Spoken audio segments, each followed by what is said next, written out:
Gam. Teranju. Ku dah pindah motor lu le. Motor lu ku pedang ino. Lu ku bayar parkir ku pedang motor ino. Kan kau pedang motor.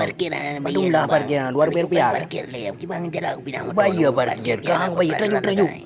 Wah, numaya motor ke. Kajak gede deh. Kemenang ni bagi jamu no apa yang pedang motor bayar pen parkir lagi. Mau pasai. Si aku pedang motor ino ka ii ka. Gaji on pedang motor bayar pen ni tengah kan Oh, jadi masalah pen parkir. Ha. Jamunya baju bang parkir motor nali gratis bang yang dijauh pasai lagi pen. Oh, Gam yang tempat lain nah. Oh tahu baru lagi pen parkir.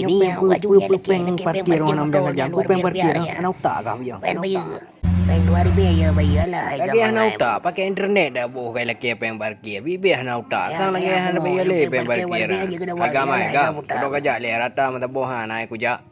Bena pegawai bangai motor baru bayar pen parkir. Bena parkir motor li no kuliah pambananya. Pen batang korak tiga. Pakai aja juga. Rp2 pen parkir lagi hanai dengar tu siapa lagi hanai press tanya sang hanai baju le pen parkir. Yang ni pindah motor ke. Bibi kira le motor murah le motor tu yang anak tak orang bi. Tang hanai bayar le parkir. Kira gede orang. Ai Gam. Mak lagi anak tak.